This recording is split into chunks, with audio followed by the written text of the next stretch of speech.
Existem dois pilares fundamentais no que a gente está falando aqui hoje, sobre toda a palavra. Que tipo de palavra você ouviu e que tipo de palavra você tem declarado. Que tipo de palavra os céus disseram para você, que tipo de promessa você carrega. Mas tão importante quanto isso é que tipo de palavra sai da sua boca, que tipo de palavra você tem comunicado. Irmão, guarda isso. Se a gente não consegue mudar as palavras que saem da nossa boca, como a gente acredita que a gente vai conseguir mudar a nossa história? O primeiro passo básico para uma jornada de fé saudável é a gente declarar não o que a gente está vendo, porque o que a gente está vendo é óbvio. A gente precisa começar a declarar o que a gente quer ver. Isso é fé. A fé não é dizer as coisas vão mal. A fé é dizer em nome de Jesus vai ficar tudo bem. A fé não é dizer eu não tenho nada. A fé é dizer eu creio que o Senhor vai enviar provisão ainda hoje. A fé não é dizer os gigantes são grandes. A fé é dizer o meu Deus é maior do que todos eles. A fé, irmão, é comunicar aquilo que você quer viver, não aquilo que você está vivendo. Quer um respaldo bíblico para isso? A vida de Jesus. Jesus falou com o vento, Jesus falou com o mar, Jesus falou com plantas, Jesus falou com mortos. Para o mar ele disse acalma-te, para o vento ele disse aquieta-te, para as plantas ele disse que nunca mais haja fruto de ti, para o morto ele disse Lázaro vem para fora. E sabe o que a história nos ensina? O mar ouviu Jesus, os ventos ouviram Jesus, as plantas ouviram Jesus. Alguém comigo aqui? Os mortos ouviram Jesus. Eu quero lembrar alguém aqui nessa noite, irmão, você precisa ouvir Jesus. Toda palavra que sai da boca de Deus gera uma nova realidade. Deus não perde tempo comunicando ideias. Deus abre a sua boca e algo sobrenatural acontece. Alguém aqui comigo nessa noite? Se o poder das palavras está diretamente ligado ao que eu ouço e ao que eu falo, a gente precisa aprender mais sobre um princípio que conecta ambos. Se chama oração.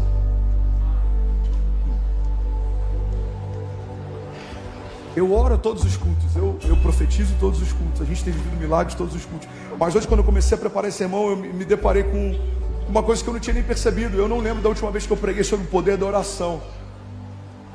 A gente fala sobre o poder da promessa, a gente fala sobre o poder da identidade, a gente fala sobre o poder da obediência, a gente fala sobre o poder do posicionamento, mas precisamos relembrar a igreja o poder da oração.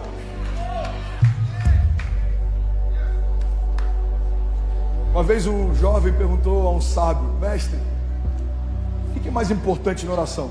O que eu ouço ou o que eu falo? E o mestre respondeu com uma pergunta: o que é mais importante para um pássaro, a asa direita ou à esquerda? Se queremos romper em fé, precisamos ouvir os céus e precisamos dizer para a terra o que a gente ouviu. Precisamos ouvir de Deus a agenda dele, precisamos comunicar para a terra qual é a nossa agenda.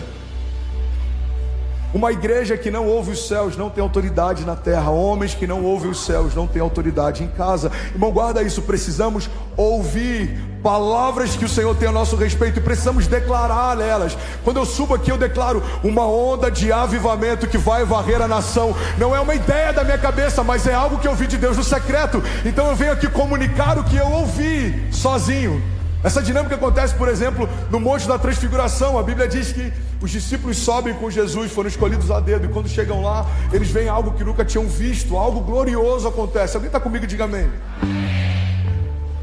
E aí Pedro, a Bíblia diz que, tomando a palavra, Pedro ele era muito impulsivo, ele conseguia interromper Jesus na fala. Pedro, tomando a palavra, fala: mestre, deixa eu preparar tendas para que a gente fique aqui. A igreja, olha para mim. Jesus fala: não Pedro, você não entendeu. A gente tem que se isolar da multidão para ouvir algo dos céus. Mas depois que a gente ouve, a gente tem que voltar para a multidão para dizer o que ouviu. Era assim com Moisés, era assim com Abraão, era assim com Pedro, era assim com Jesus. Irmão, precisa ser assim com você. Tudo que Jesus vai fazer na sua vida em público vai ser gerada e declarada sobre você em secreto. Por isso que a Bíblia diz: fecha a porta do teu quarto e busca a Deus em secreto, Ele o recompensará. O que tem tanta gente confusa mesmo estando na igreja? Por que tem tanta gente inconstante mesmo estando na igreja? Por que tem tanta gente com uma fé superficial mesmo estando na igreja? Porque até a oração a gente tem terceirizado. Eu amo a oração do pastor André. Eu preciso de algo, eu peço para que a intercessão ore por mim. Eu preciso de cura, eu peço para que um profeta ore pelos meus filhos. Irmão, olha para mim. A oração não é uma dinâmica de liberação de poder dada para alguns. A oração é uma dinâmica de relacionamento confiada a Deus para todos. A Bíblia diz que foi confiada à igreja as chaves do reino dos céus. Aquilo que ligarmos na terra terá sido ligado nos céus. E aquilo que desligarmos na terra terá sido desligado nos céus. Alguém comigo aqui nessa noite, pelo amor de Deus. Isso é o que significa intercessão. Eu falei 1000 vezes sobre isso, mas vai ser novo para alguém. O que é intercessão, pastor? Intercessão significa entre sessões. Aqueles que caminham entre os céus e a terra. Aqueles que conectam as realidades dos céus sobre a terra. Aqueles que ouvem algo dos céus e falam o que ouviram para a terra. A intercessão não é um ministério específico dentro da igreja. A intercessão é um encargo profético dado à igreja. Você precisa interceder pelos seus filhos, pela sua casa, pelos seus negócios, pelo seu chamado, pelo seu pastor, pelas autoridades instituídas por Deus. Paulo, em um dos momentos, em uma das epístolas, ele pede para a igreja, para que a igreja ore por ele. Ele diz: orem para mim, para que quando eu falar a respeito do evangelho me seja concedida a autoridade. Irmão, precisamos usar mais a chave que Deus nos confiou. Existe poder na oração dos justos, existe poder na concordância da igreja, existe poder em toda palavra profética liberada pelo povo de Deus, existe poder em tudo que ligamos no nome dele e em tudo que desligamos também. Existe poder em toda palavra que sai da boca de Deus. E guarda isso, irmão, a palavra de Deus é tão poderosa na boca dele quanto é na minha. Parece contra-intuitivo isso. Eu sei que a primeira vez que eu vi isso explodiu a minha mente, mas é a mais pura verdade. A palavra de Deus é tão poderosa na boca dele quanto é na minha. Igreja, a gente precisa abrir a nossa boca e profetizar mais. Mas antes disso, a gente precisa fechar a nossa boca e ouvir mais.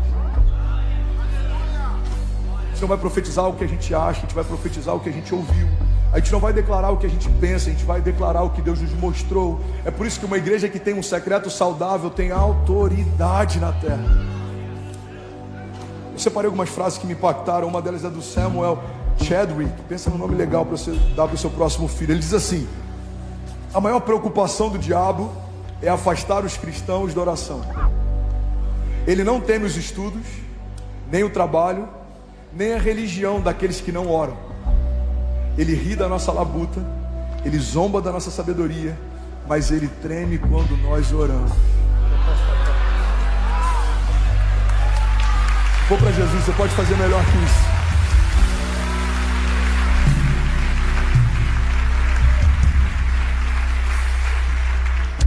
John Bunyan diz assim: eu posso fazer mais do que orar, depois de ter orado, mas eu não posso fazer mais do que orar, até que eu tenha orado. A oração é o pré-requisito básico antes de qualquer ação. O problema é que muitas vezes a gente coloca na nossa categoria de prioridade a oração como se fosse o último recurso. Quantas vezes a gente não disse assim para alguém: irmão, agora só me resta orar? Você já disse isso? Pastor, já tentei de tudo, cara, agora na boa, só oração. Oi? Pastor, já tentei, já falei com fulano, já falei com ciclano, já pedi ajuda, eu já botei na legenda do meu Instagram, eu já me expus nos stories. Deus está falando com alguém aqui. Pastor, ora por mim. A única coisa que eu tenho agora é a oração. Não deve ser o nosso último recurso. Tudo que acontece na igreja acontece porque a igreja tem a autoridade nos céus e na terra. Você vai ver o maior romper dessa história. Por quê, irmão? Porque você vai ouvir os céus mais do que você ouviu até hoje. Você vai profetizar com mais autoridade do que você profetizou até hoje. Alguém comigo aqui, diga amém. Charles Spurgeon, ele dizia: eu preferiria ensinar um homem a orar do que 10 homens a pregar. Você tem noção que uma igreja que ora, ela tem mais autoridade do que um bom sermão? Uma igreja que ora é uma igreja saudável, uma igreja que tem autoridade, uma igreja que ouve os céus, uma igreja que tem secreto. E eu quero profetizar que é para esse lugar que a gente está indo. Alguém crê nisso? Diga amém. Esse aqui não dá nem para citar o nome desse cara, né? Eu vou chamar de Sid. Sidlow Baxter, Jesus. Ele diz assim: os homens podem desdenhar dos nossos apelos, podem rejeitar a nossa mensagem, podem se opor aos nossos argumentos, podem nos desprezar, mas nada podem fazer contra as nossas orações. Aleluia. Vamos, igreja, tem alguém aqui, alguém comigo aqui nessa noite?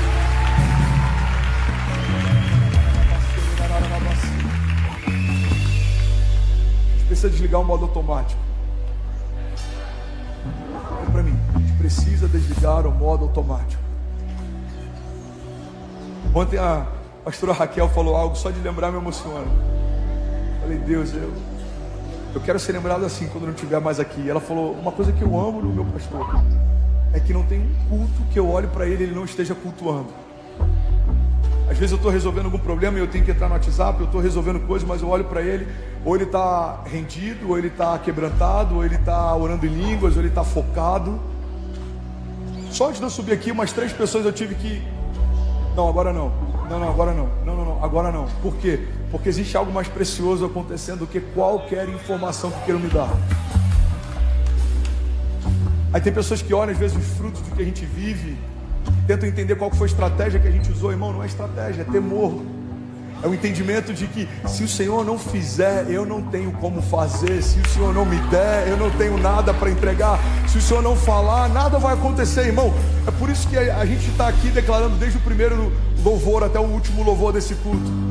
Senhor, a gente quer a Tua presença até que nada mais importe. Fala para quem está do seu lado, a gente precisa desligar o modo automático, irmão.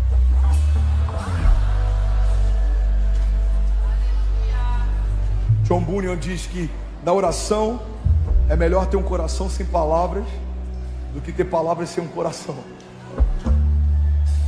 Pastor, como que eu vou orar? Não tem método. Só rasga teu coração. Você vai fechar os teus olhos e você vai ouvir o que Deus tem para te falar. E se você estiver angustiado, você vai derramar aos pés dele tudo que você quer falar. E ele vai começar a comunicar realidades ao teu espírito. A Bíblia fala, por exemplo, sobre a oração em línguas. Paulo diz que a oração em línguas é infrutífera para a nossa mente, mas ela é poderosa no espírito. O Espírito de Deus testifica ao nosso espírito a respeito das coisas de Deus. Tem orações que são como gemidos inexprimíveis. A gente não entende o que está falando, mas o nosso espírito sabe o que ele está comunicando. Bom, a gente precisa ser menos sensorial, a gente precisa ter mais autoridade através de tempo no secreto. Alguém está comigo? Diga amém.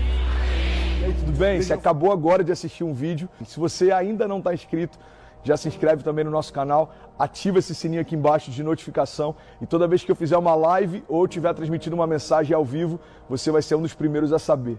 Mas eu deixei mais 2 indicações aqui que eu espero que façam muito sentido para você. Então já aproveita e clica para assistir a próxima mensagem, beleza? Seja bem-vindo ao time de incendiários e eu espero de verdade que essas mensagens mudem a sua vida como elas têm mudado a minha também. Até a próxima. Valeu também. Até a próxima. Valeu também.